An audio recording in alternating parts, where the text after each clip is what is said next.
J'ai jamais fait de cauchemar de ma vie et là je me réveille la nuit en train de me voir empiler des cercueils, des cercueils, des cercueils. Je me disais on n'y arrivera pas, on n'y arrivera pas. Ça a été vraiment bizarre. On voyait que les caisses, les caisses et les caisses. Mais qu'est-ce qu'on fait, qu'est-ce qu'on fait?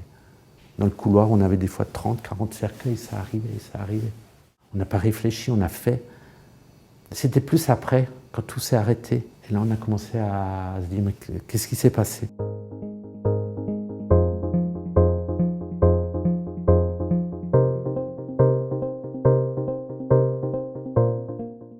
Vers le 14 mars, un samedi, j'étais d'astreinte. Il y a la directrice de la morgue de l'hôpital Émile Muller qui nous a contactés parce qu'il commençait à être débordé au niveau des décès. Et donc j'ai été réquisitionné. J'ai dû leur mettre la moitié de ma morgue, de mes cellules à leur disposition parce qu'ils étaient complets. Et très vite, le mercredi, jeudi, ils ont été dépassés.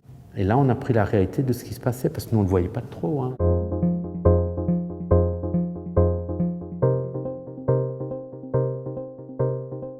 Très vite, au bout de 2 semaines, on a constaté qu'on était en train de doubler le nombre d'arrivées, voire tripler la 3e semaine, et surtout au nombre des commandes de crémation, parce que pour vous donner un exemple, en temps normal, on peut aller jusqu'à 45 commandes dans la semaine, et là on en a pris au bout de 3 semaines 142 commandes en une semaine. À un moment donné, au niveau des cercueils en attente, j'étais arrivé à la limite de la capacité. La salle de cérémonie est devenue une chambre froide. C'est vrai qu'au moment où on a commencé à enlever les bancs, ça j'ai jamais vécu en 13 ans, on a commencé à poser les cercueils par terre. Je suis monté jusqu'à 125 cercueils en attente ici. C'est pour ça que le préfet avait pris la décision à ce moment-là d'ouvrir ce qu'on appelle un dépositoire qui a permis de délester les cercueils là-bas qui restaient en attente durant 3 semaines, le temps que nous faisions les crémations.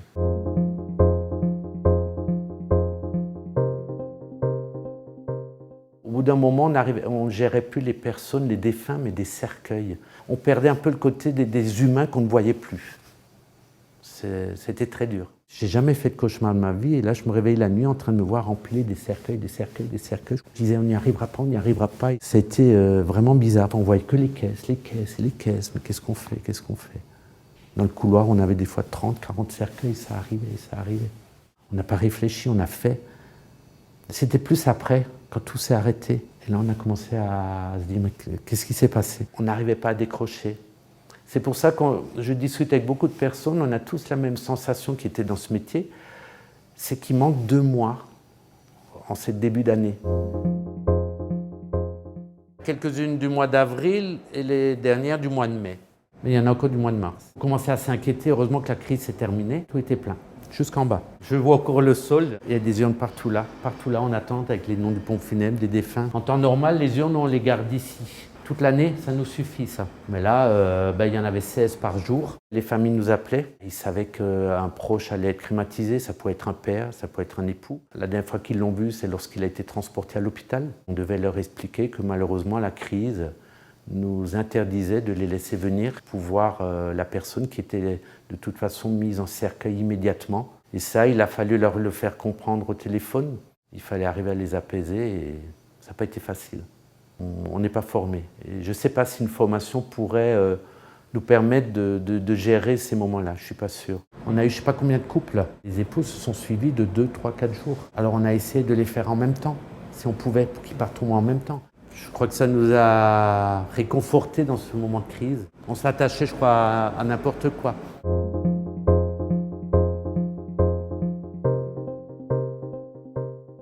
Un jour, c'était au début, le matin, on s'était occupé d'un cercueil où j'avais lu le nom, je m'étais occupé du dossier, des papiers. Et le soir, lorsque j'ai regardé les infos à la télé, il y avait un reportage chez un pompe funèbre et montrait une dame qui arrivait chez le pompe funèbre pour organiser les obsèques de son mari. Et c'était l'épouse du cercueil que nous, on avait traité le matin. Et là, c'est vrai que c'était très, très émouvant. Que cette dame n'a pas pu voir son mari, nous on avait le cercueil le matin même. Malgré la fin de crise, il nous a fallu pratiquement encore 2 semaines, 2 à 3 semaines de travail pour pouvoir s'occuper de tous les cercueils en attente. On souhaite ne pas le revivre, on en a un peu la crainte. J'espère que les personnes se rendent compte que malheureusement, oui, c'est un métier qui n'est pas facile et qui est important. Dans des périodes comme ça, c'est les pompes funèbres, c'est nous qui sommes au bout de la chaîne de cette vie. Et on a félicité tous ces médecins, ces infirmières, ces aides-soignants qui se sont battus, et heureusement. Mais juste après eux, il y avait nous.